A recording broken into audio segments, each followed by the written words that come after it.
خالی کشتی اور اس پر سامان لدتا چلا گیا، لادنے والا کوئی نہیں تھا، سامان اس پر خود بخود لد گیا، اور تھوڑی دیر کے بعد میں نے دیکھا اس کشتی کو کوئی چلا بھی نہیں رہا، خود سے چلی گئی، چلتی رہی، اور پھر تھوڑی دیر کے بعد دیکھا ایک دوسرے ساحل پر وہ رکی، خود سے سامان اپنا اتار رہی ہے، کوئی اس میں انسان نہیں ہے، نہ چلا رہا ہے نہ کوئی اتارنے والا، لوڈنگ کرنے والا، ان لوڈنگ کرنے والا کوئی نہیں ہے۔ تو امام اعظم جب یہ بیان کرنے لگے تو وہ دہریہ کہنے لگا، رے بس کرو، کتنی پھکائی کرو گے، کتنی، یہ سب تو ہوا کی باتیں ہیں، کہاں ایسا ہوتا ہے کہ کوئی کشتی بھی چلا نہیں رہا ہو، کشتی پہ خود سے سامان چڑھ رہا ہو، وہ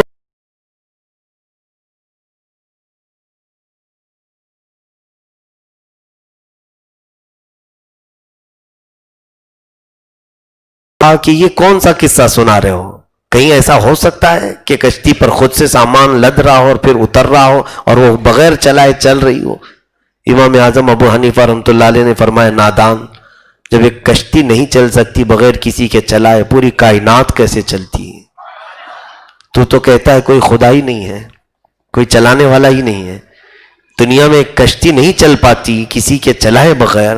یہ سورج کا نظام، اپنے وقت پر طلوع ہونا، اپنے وقت پر غروب ہونا، چاند کا نظام، اور ایک دوسرے سے نہ ٹکرانا، ہزاروں نہیں، لاکھوں نہیں، کروڑوں ستاروں کا آسمان پر چمکنا، اور پھر زمین کا پانی پر بچھا ہونا، آسمان کا بغیر کسی ستون کے قائم رہنا، سمندروں کا اپنے مدار پر موجوں کے ساتھ قائم رہنا، اور وقت پر موسموں کا تبدیل ہونا، بارش میں بارش آنا، گرمیوں میں گرمی آنا، ٹھنڈیوں میں ٹھنڈی آنا، اور اس کے علاوہ زمین سے بیج کے ذریعے سے یہ زمین کا سینہ پھاڑ کر کے کوپلوں کا باہر نکلنا، چونٹیوں کا ان کے بلوں میں سوراخوں میں رزق پہنچانا، مچھلیوں کا پانی کے اندر رزق پہنچانا۔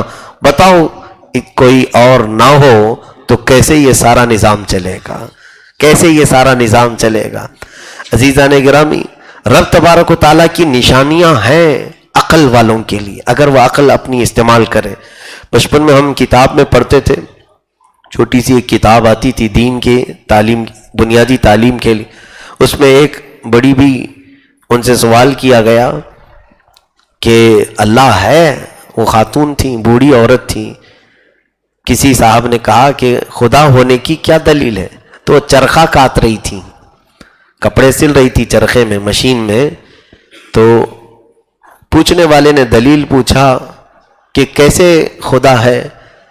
تو اس بوڑھی عورت نے کہا، دیکھو میرا چرخہ دیکھو، یہ مشین ہے، یہ کپڑا ہے، بغیر میرے چلائے چلتا نہیں، اور کوئی سلتا نہیں، اور نہ کپڑا بنتا ہے۔ ایک چرخے کا، اس کو چلانے والے کا ہونا ضروری ہے، تو پورے کائنات کا نظام چلانے والا کوئی تو ہوگا۔ پھر پوچھنے والے نے کہا، اچھا وہ ایک ہی ہے یا دو ہے؟ کہا وہ ایک ہی ہے۔ وہ کیسے؟ کہا بیٹھو، تم بھی چلاؤ میں بھی چلاتے ہوں چرخے میں، پھر کپڑے کی حالت کیا ہوتی ہے؟ تم ادھر چلاؤ گے، میں ادھر چلاؤں گی، تو پھر کپڑا پھٹ جائے گا۔ اگر دو خدا ہوتے، ایک کہتا میں آج بارش برساؤں گا، دوسرا کہتا نہیں میں آج گرمی لاؤں گا، تو یہ جھگڑے ہوتے۔ لو کان فیہما آلہۃ الا اللہ لفسدتا، اگر اللہ کے سوا اور خدا ہوتے تو سب فساد ہو جاتا۔ میرے عزیزوں، کہنے کا یہ ہے مقصد ہے، اللہ نے فرمایا ہم اپنی نشانیاں آپ کو دکھائیں گے تاکہ واضح ہو جائے کہ اللہ ہے، وہ حق ہے۔ تو یہ نشانیاں اور واضح ہوتی جائیں گی۔ دوسری آیت کریمہ سورہ شورا ہم نے آج تلاوت کی ہے۔ شورا کیا ہے؟ شورا مشورے کو کہتے ہیں۔ مشورہ تو جانتے ہوں گے آپ، کہ کسی سے رائے لینا یا کسی کو رائے دینا، یہ دونوں مشورہ کہلاتا ہے۔ یہ سنت ہے، رسول کریم صلی اللہ تعالی علیہ وسلم کو اس کا حکم بھی ہوا۔ اللہ نے قرآن پاک میں فرمایا فَإِذَا عَزَمْتَ عَلَيْهِمْ فَتَوَكَّلْ عَلَى اللَّهِ، اس سے پہلے والی آیت ہے وَشَاوِرْهُمْ فِي الْأَمْرِ۔ حضور صلی اللہ علیہ وسلم کو رب تعالیٰ فرماتا ہے کہ معاملات میں اے حبیب مشورہ کیجئے۔ نبی کو کیا ضرورت ہے؟ وہ ما کان و ما یکون کا علم رکھتے ہیں، لیکن اللہ نے فرمایا شاورہم، اپنے ساتھیوں سے، اپنے صحابہ سے آپ مشورہ کیجئے۔ تو یہ مشورہ کی بڑی اہمیت ہے، اور شورا جو ہوتی ہے اس کا کتنا بڑا فائدہ ہوتا ہے. دیکھیں اگر کوئی یہ سوچتا ہے کہ میرے دماغ میں جو آ رہا ہے وہی بالکل صحیح ہے تو وہ خطا پر بھی ہو سکتا ہے. اور اگر 2-4 لوگوں کے ساتھ جب ڈسکس ہو جائے تو جس غلطی کی طرف ہماری توجہ نہیں گئی تھی ہو سکتا ہے کوئی ہمارا ساتھی اس غلطی کی ہمیں نشاندہی کر دیتا ہے. یہ مشورے کا فائدہ ہے. مشورے کا فائدہ ہے. لوگ اس کو الگ انداز سے لیتے ہوں کہ یہ میرے پرسنل معاملات ہیں میں کیوں شیئر کروں. نہیں, مشورے کے احکام ہیں. شاید میں اس سے قبل تفسیر کے معاملات میں عرض کر چکا ہوں کس سے مشورہ لینا چاہیے کون سے کاموں میں. ہر ایک مشورے کی الگ الگ قسمیں ہیں. یہ نہیں ہے کہ آپریشن کروانا ہے آپ کو تو جا کے کسان سے مشورہ لے رہے ہوں کیسے آپریشن کراؤں یا نہیں. تو مشورے کے لیے ان کی فیلڈ والوں سے مشورے لیں. تو یہاں پر شورا میں جو اللہ رب العزت نے فرمایا وَأَمْرُهُمْ شُورَا بَيْنَهُمْ, صحابہ کی تعریف میں آیت آئی ہے کہ یہ صحابہ آپس میں مشورہ کرتے ہیں پھر کوئی کام کرتے ہیں. مشورہ کرتے ہیں اور پھر کوئی کام کرتے ہیں. تو مشورتی کمیٹی صحابہ کی تھی. ہاں, یہ اگر کہیں سے یہ چیز کسی کے ذہن میں آئے, جیسے کہا جاتا ہے ون مین شو, غلط چیز ہے یہ اسلامی نقطۂ نظر سے کہ ایک ہی آدمی کو ساری چیزیں ہانک لینا, بلکہ کرے لیکن مشورے کے ساتھ. جیسے کہ رسول کریم صلی اللہ علیہ وسلم جہاد میں جانے سے پہلے صحابہ اکرام کو بٹھاتے تھے اور سب سے مشورہ لیتے تھے. مشہور مشورے معلوم ہے, جنگ بدر جب ختم ہوئی قیدیوں کو پکڑا گیا, 70 قیدی تھے. حضور نے مشورہ لیا صحابہ سے کہ کیا کیا جائے ان کے ساتھ. کچھ صحابہ نے کہا ان کو جلا کے مار دو, کسی نے کہا کہ ان کو قید میں رکھے مر جانے تک, اور الگ الگ. سیدنا ابو بکر صدیق نے مشورہ یہ دیا کہ یا رسول اللہ صلی اللہ علیہ وسلم ان سے فدیہ لے لیں, فدیہ لے لیں اور ان کو چھوڑ دیں, مال لے کر کے ان کو چھوڑ دیں, ہو سکتا ہے بعد میں یہ ایمان لے آ جائیں. حضور اکرم صلی اللہ علیہ وسلم نے حضرت ابو بکر کے مشورے کو پسند فرمایا. تو مشورہ حضور سے ثابت ہے. اس کے علاوہ پھر جب یہ معاملہ آیا اذان کے ابتدا کا, جیسے آج ہی ہم نے سیرت کے درس میں عرض کیا ہے, نمازوں کو بلانے کے لیے کیا کیا جائے, نمازوں کو بلانے کے لیے کیا کیا جائے. تو اس وقت سب لوگوں نے الگ الگ مشورے دیے. کچھ نے کہا کہ آگ جلائی جائے, روشنی دیکھ کر سب لوگ آ جائیں گے. کچھ صحابہ نے کہا کہ گھنٹی بجائی جائے تاکہ لوگ آ جائیں گے. کچھ صحابہ نے کہا کہ باجا بجائیں, سیپ بجائیں. رسول کریم صلی اللہ علیہ وسلم نے فرمایا یہ سب غیر مسلموں سے مشابہت رکھتی ہے, ایسی کوئی چیز ہمیں اللہ کی نماز کی طرف بلانے کے لیے نہیں چاہیے. پھر ایک صحابی ہیں حضرت عبداللہ رضی اللہ تعالیٰ عنہ, انہوں نے خواب میں دیکھا کہ ان کو یہ کلمات کوئی بیان کر رہا ہے, اللہ اکبر اللہ اکبر اللہ اکبر اللہ اکبر.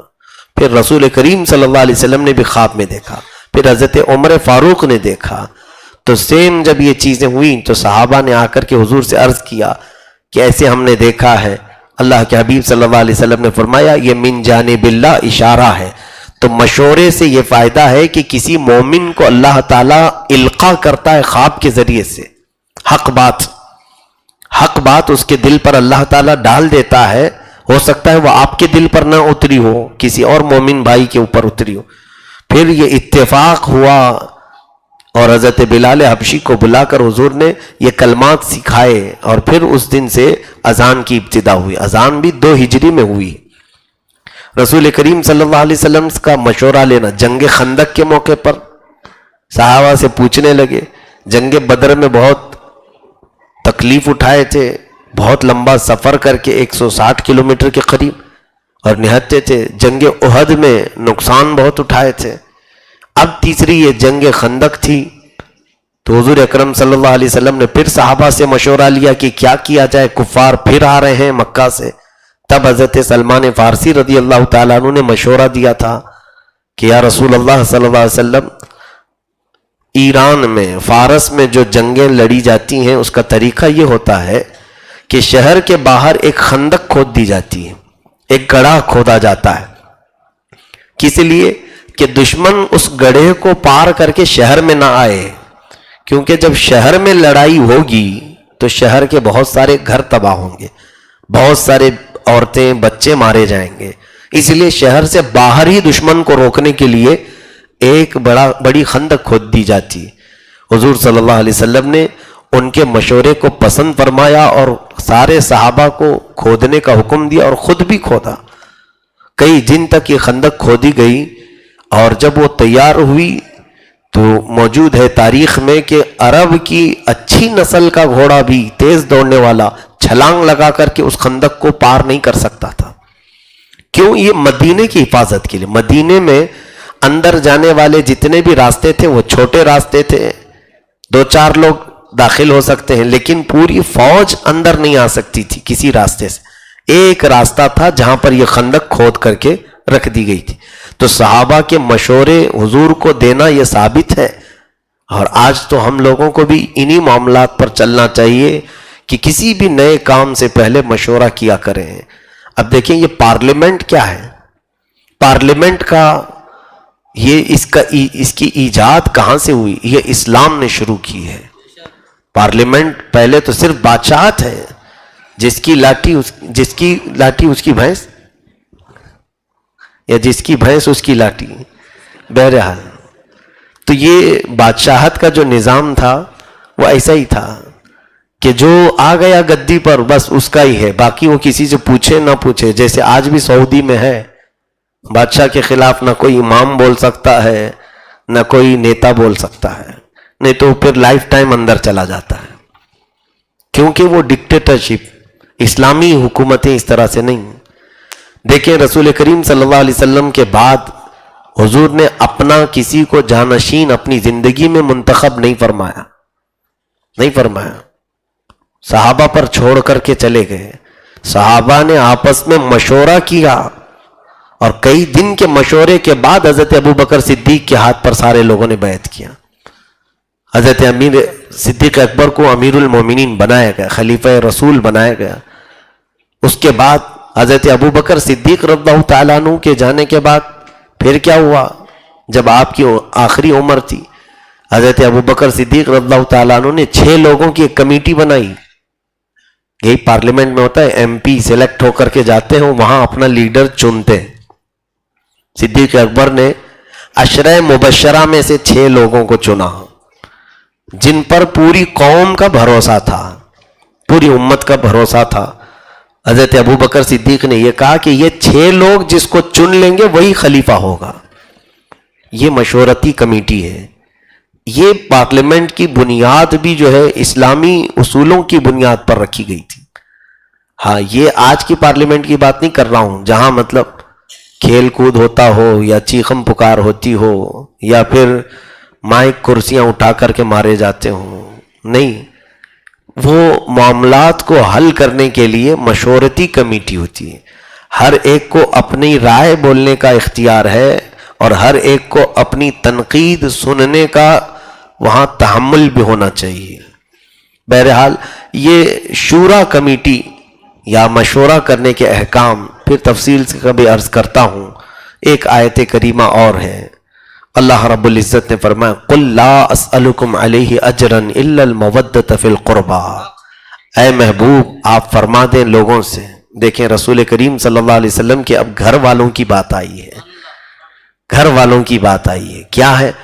اے حبیب آپ اپنے غلاموں سے کہہ دیں جو کچھ میں تمہیں خدمت کیا، اسلام دیا، ایمان دیا، قرآن دیا، رمضان دیا، رحمان دیا، رحمان سے ملایا، تو یہ تمام چیزوں کی بنیاد پر جو کچھ بھی دیا میں کوئی معاوضہ نہیں طلب کرتا، مجھے کوئی بھی تم سے اجرت نہیں چاہیے۔ لا اسألکم علیہ اجرا، حضور فرما رہے ہیں، اور کون کہہ رہا ہے؟ اللہ حکم دے رہا ہے اپنے نبی کو کہ آپ فرما دیں لوگوں سے کہ میری تمام تبلیغ اسلام کے وجہ سے یا اس کے عوض میں تم مجھے کوئی معاوضہ مت دو، اور نہ میں مانگتا ہوں، ہاں ایک چیز چاہیے، الا المودۃ فی القربى، کہ میرے گھر والوں سے محبت کیا کرو، اہل بیت کی محبت۔ رسول کریم صلی اللہ علیہ وسلم کے گھر والوں سے محبت ہمارے ایمان کی علامتوں میں سے ہے۔ حدیث پاک میں من مات علی حب آل محمد مات شہیدا، او مات مؤمنا او کما قال نبی صلی اللہ علیہ وسلم، فرماتے ہیں کہ جو آل محمد کی محبت میں انتقال کر گیا، آل محمد یعنی حضور کی آل، حضور کی اولاد، حضور کے اہل بیت کی محبت میں کسی کا انتقال ہو گیا تو وہ مومن اور شہید انتقال کیا، اس کی موت شہادت کی ہے۔ میرے عزیزو، اہل بیت سے محبت کا تقاضا خود رسول کریم صلی اللہ علیہ وسلم نے فرمایا۔ یہ کون ہے اہل بیت؟ اہل بیت کون ہیں؟ حضور صلی اللہ علیہ وسلم کے ازواج مطہرات، جتنی حضور کی بیویاں ہیں یہ اہل بیت میں سے ہیں۔ حضور صلی اللہ علیہ وسلم کی بیٹیاں اہل بیت میں سے ہیں، اور پھر حضور صلی اللہ تعالیٰ علیہ وسلم کی آخری صاحبزادی کی اولاد حسنین کریمین حضرت امام حسن اور امام حسین رضی اللہ تعالیٰ عنہ اور مولا علی رضی اللہ تعالیٰ عنہ، ان لوگوں کو اہل بیت کہا گیا ہے۔ یہ رسول اللہ صلی اللہ علیہ وسلم کے گھر والے ہیں، اور ان کے بعد حضرت امام حسن اور امام حسین کی جو اولاد ہوئی انہیں بھی اہل بیت کہا گیا، انہیں بھی آل رسول کہا گیا۔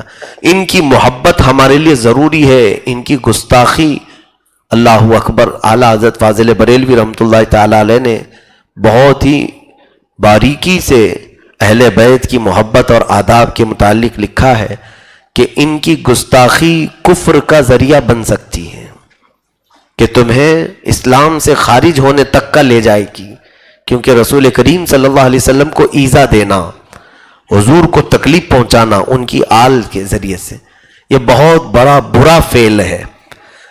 حضور اکرم صلی اللہ علیہ وسلم کے آل کے متعلق ایک بات سنی ہے۔ ایک خاتون ایک بزرگ کے پاس آئی، مجھے ان کا نام یاد نہیں آ رہا ہے، وہ علوی خاندان سے تھیں یا حضور صلی اللہ علیہ وسلم کی آل میں سے تھیں۔ ایک خاتون، ایک بڑے امیر تھے، بڑے رئیس تھے شہر کے، اور وہ نیک آدمی تھے۔ ان کے پاس وہ آئی، کہا کہ میں بیوہ ہوں، چھوٹے بچے ہیں، غریب ہوں، مجھے کچھ مال دے دیجئے، اور میں آل رسول ہوں، میں اہل بیت میں سے ہوں۔ تو اس بزرگ نے پوچھا کہ مانگنا ہے مانگ لے، لیکن تو اہل بیت میں سے ہے، رسول اللہ کی اولاد میں سے، یہ کیوں کہہ رہی ہے؟ کہا نہیں میں ہوں۔ کہا کیا ثبوت ہے تمہارے پاس؟ کیا ثبوت ہے تم آل رسول ہو، تم سید زادی ہو، کیا ہے تمہارے پاس پروف؟ تو اس خاتون نے کہا کہ میرے پاس کیا ثبوت دوں، میں کچھ نہیں ہے میرے پاس، میں غریب ہوں، بس یہ ہے کہ فاقے کے دن چل رہے ہیں، میں نے آپ کو اچھا سمجھا اس لیے آپ کے پاس آئی۔ بہرحال انہوں نے کچھ دیا یا نہیں دیا واللہ عالم، وہ خاتون وہاں سے چلی گئی۔ ایک عیسائی آدمی کے پاس، کرسچن تھا، وہ پادری تھا، پوپ تھا چرچ کا، اس کے پاس وہ چلتے چلتے اس خاتون نے کہا کہ میں بہت غریب ہوں، بیوہ ہوں، اور مسلمانوں کے نبی محمد صلی اللہ علیہ وسلم کی اولاد میں سے ہوں۔ تو عیسائی جو پادری تھا وہ رک گیا، کہا کہ ہم بڑا احترام کرتے ہیں ان کا، ہم بڑی عزت کرتے ہیں ان کی۔ وہ اپنے گھر لے گیا، کھانا کھلایا، اور جو اسے کپڑے دیے اور ضرورت کی چیزیں دی، ہو گئی۔ اس کے بعد وہ خوشی خوشی اپنے گھر چلی گئی۔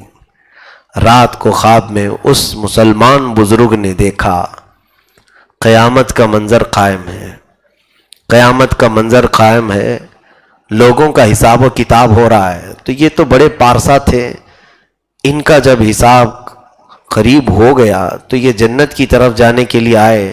رسول کریم صلی اللہ تعالیٰ علیہ وسلم وہاں کھڑے تھے۔ پوچھا کہ کدھر جا رہے ہو؟ کہا جنت میں جا رہا ہوں۔ کہا حضور صلی اللہ علیہ وسلم نے جنت تو صرف ایمان والوں کے لیے ہے، مسلمانوں کے لیے، اور میری امت کے وہ ایمان والے جنت میں جا رہے ہیں۔ تو انہوں نے کہا کہ میں بھی مسلمان ہوں، ایمان والا ہوں۔ حضور نے فرمایا کیا ثبوت ہے تیرے پاس؟ کیا ثبوت ہے تیرے پاس؟ وہ اس وقت بہت جھیپ گئے۔ اب اللہ کے نبی پوچھ رہے ہوں ثبوت، جبکہ وہ گواہ بنائے گئے ہیں قیامت کے دن۔ انا ارسلناک شاہدن، حضور کو تو گواہ بنایا گیا، وہ گواہ ہی اگر تم سے پوچھیں تو پھر کون گواہی دے گا؟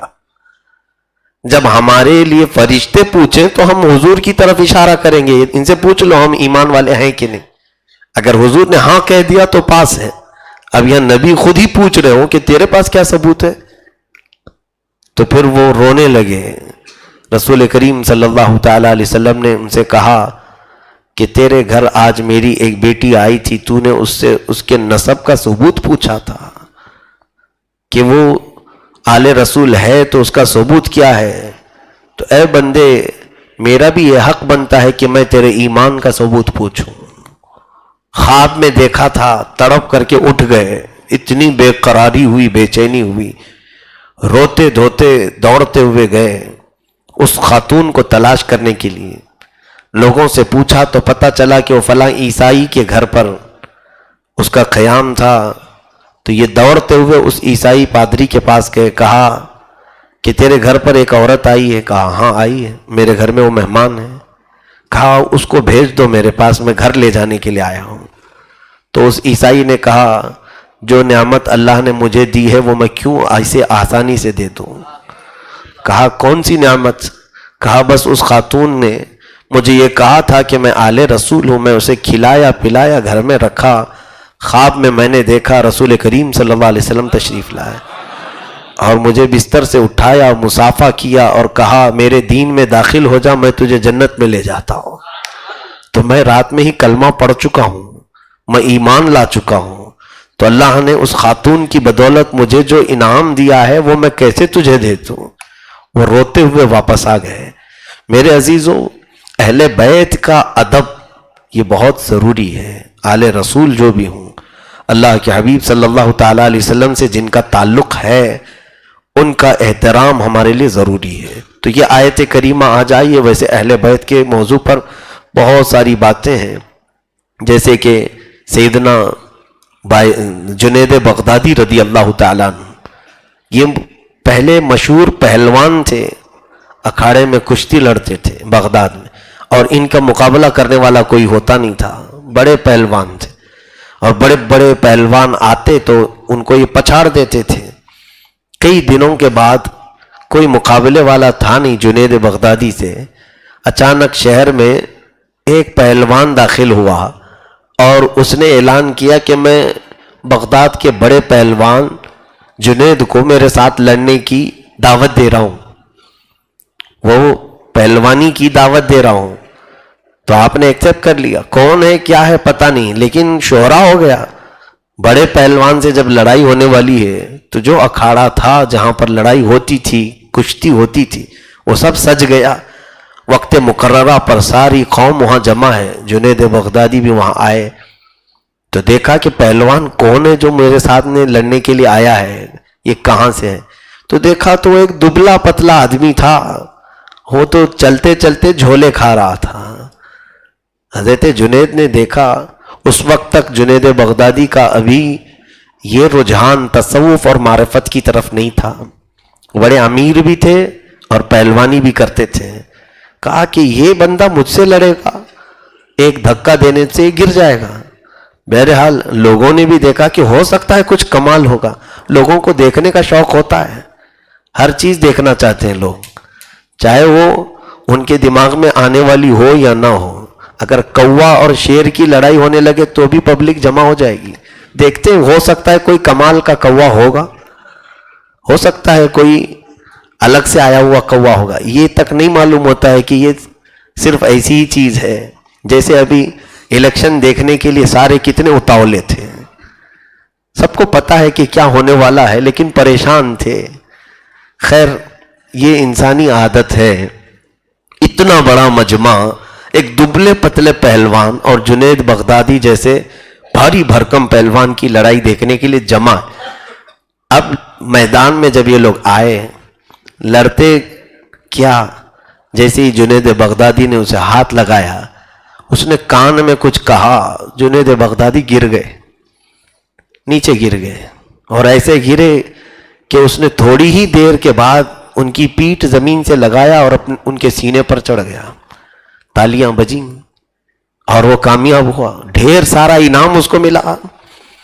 وہ پیسے وغیرہ لے کر کے نکلا, کیونکہ جو جیتے گا اس کو بہت سارے لوگ انعام دیتے تھے.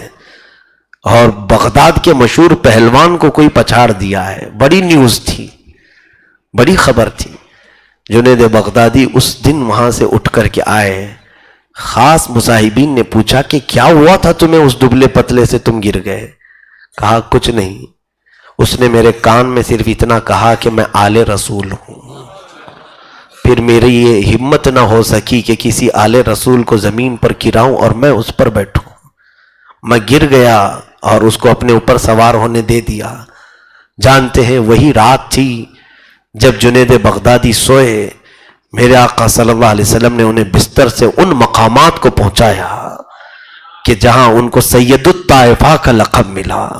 غوث پاک کے دادا پیروں میں آپ کا نام آتا ہے.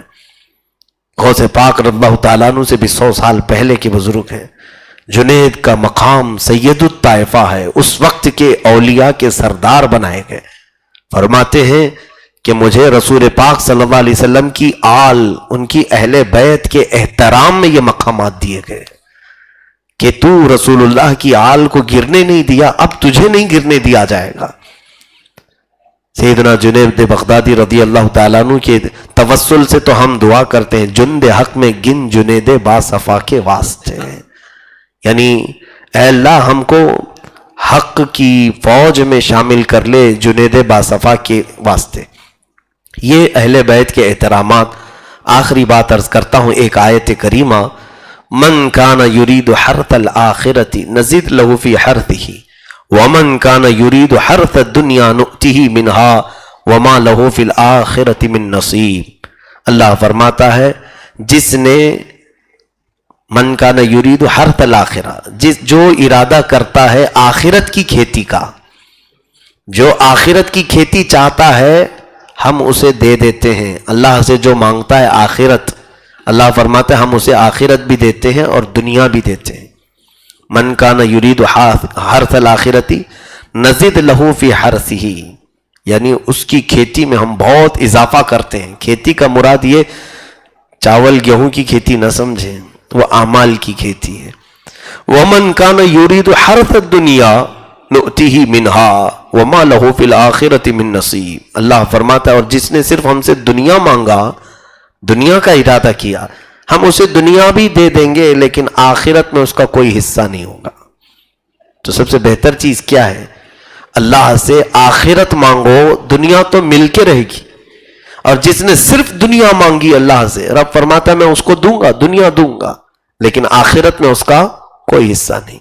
تقریباً آج ہماری دعاؤں کا اکثر حصہ دنیا مانگنے میں ہی چلتا ہے، دنیا مانگنے میں. اسی لیے میرے عزیزو، اللہ نے خود ہی سکھایا ہے ہمیں دعا کرنے کے آداب.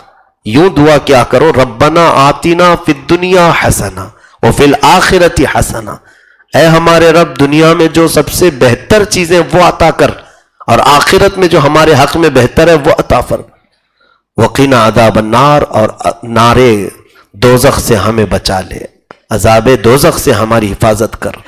تو دعا کے تو سلیقے خود رب ذوالجلال نے ہمیں سکھائے ہیں، لیکن آپ اندازہ کریں کہ اس وقت تقریباً لوگوں کے مانگنے کا انداز یہی ہے کہ مجھے جائیداد چاہیے، مجھے دکان چاہیے، مجھے گھر چاہیے، اولاد چاہیے، اچھی عورت چاہیے، اور کیا ہے، سارا جن کا تعلق دنیا سے ہے یہی مانگنے میں چلا جاتا ہے.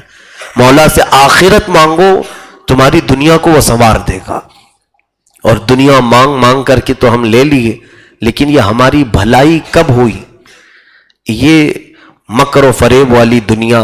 حدیث پاک میں اگر اللہ تعالیٰ کو مچھر کے پر کے برابر بھی دنیا پسند ہوتی تو کافروں کو کبھی دنیا نہیں دیتا.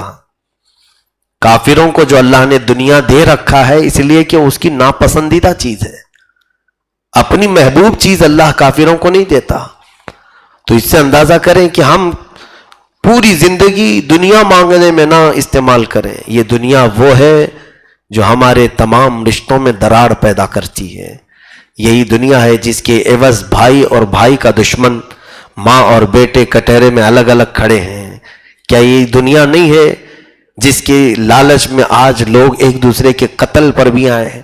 ابھی چند دنوں پہلے کی ایک خبر پڑھا تھا، میں چونک گیا تھا. اللہ اکبر.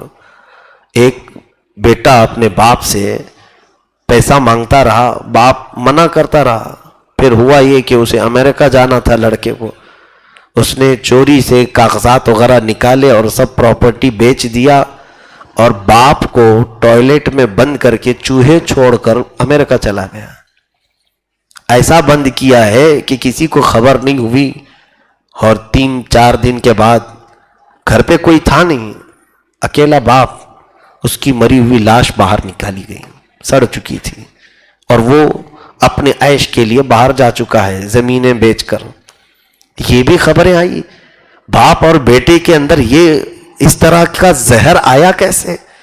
یہی طلب دنیا ہے، یہی طلب دنیا. میں اس سے قبل بھی شاید آپ کو واضح کر چکا ہوں. ممبئی کے قریب مضافات میں ہی ایک ریہیبلیٹیشن سینٹر میں گیا بھی تھا، جہاں نشے کے عادی لوگوں کو لا کر رکھا گیا ہے ان کو صحیح کرنے کے لیے. وہاں کے مینیجر نے کئی لڑکوں کو ہمیں دکھایا تھا، عمر ان کی 18 سے 25 سال کے بیچ کی. تقریباً 80 لڑکوں میں 72 لڑکے مسلمان تھے، اور ان میں سے کئی لوگوں کے جو بتاتا گیا کان پھٹتے گئے. کہا ایک تو وہ ہے جو اپنی ماں کے گلے سے چین کھینچنے کے لیے چاقو اس کے گلے پر لگا دیا، اور گلے پر چاقو پھیر کر کے آیا ہے، اور کسی کا پیٹ پھاڑ کر کے آیا ہے. کس لیے؟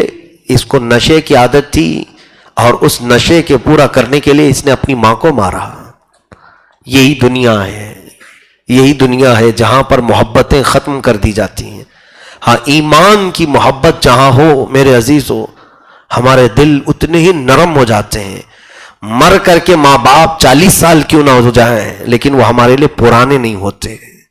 جب ایمانی محبت ہماری قائم ہو، دنیاوی محبت قائم ہو، تو پھر ایسی ہی ہے جیسے چیل بھینس کے مرنے کا انتظار کرتی ہے کہ ابھی مرے گی تو میں گوشت نوچ کر کے کھاؤں. تو ہر چیل تو بددعا بھی کرتی ہے کہ بھینس مر جائے. یہی دنیاوی معاملات ہیں کہ باپ کی جائیداد کو ہڑپنے کے لیے بیٹا یہی سوچتا رہتا ہے کہ کب یہ دنیا سے نکلے گا. تو یہ دنیاوی محبت ہے جو ماں باپ کے مرنے کے بچے انتظار کر رہے ہوں. اور ایمانی محبت وہ ہے بچہ اپنی پوری کمائی باپ کی بیماری کو صحیح کرنے کے لیے لگا دیتا ہے. ایک وہ ایمانی محبت ہے. تو خالص دنیا میں اس قدر نہ ڈوب جاؤ. اسی لیے دنیا میں رہنے کے جو آداب ہیں وہ ایسے بتائے گئے کہ دیکھو دنیا میں سب کو رہنا ہے، ہم کو بھی اور آپ کو بھی، یہ دارالعمل ہے. لیکن ایسے ہی رہو جیسے کشتی پانی میں رہتی ہے. کشتی پانی میں رہتی ہے تو آرام سے چلتی ہے، لیکن پانی کشتی میں آ گیا تو ڈوب جاتی ہے. تم دنیا میں ایسی رہو جیسے کشتی. میرے آقا نے فرمایا کن عابری سبیل فی الدنیا کانک غریب. دنیا میں ایک مسافر اجنبی کی طرح ہی رہو. زیادہ دنیا اپنے اندر ڈالو گے تو تم ڈوب جاؤ گے، تم غرق ہو جاؤ گے. ایسے بے شمار ڈوبنے والوں کو دیکھا ہے ہم نے. مولا کی بارگاہ میں دعا یہی کرو رب ذوالجلال ہمیں آخرت کا حصہ عطا فرمائے. دنیا میں جو بہتر ہے مولا وہ عطا فرما، آخرت میں ہمارے لیے مغفرت کا اعلان فرما. وصلی اللہ تعالی علی خیر خلق محمد وآلہ وصحبہ اجمعین وآخر دعوانا